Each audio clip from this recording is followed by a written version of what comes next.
चला आपण आता आचा सराव घेऊ. कोणता? आ. आ म्हणजे काय? काना. आ म्हणजे काय? काना. सांगा बरं मग आता इथं आ. बरोबर.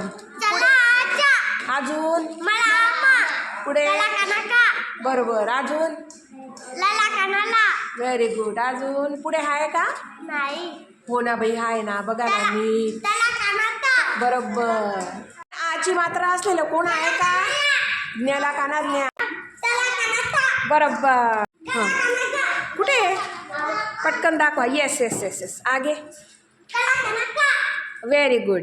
आ म्हणायचं. कला आका. बरोबर. हां हाताचा. नाही नाही ते नाही. पुढे. हां कुठे बेटा? बरोबर. दला काना दा. कुठे कुठे? नवीन बोल. हां बोल ग. अजून.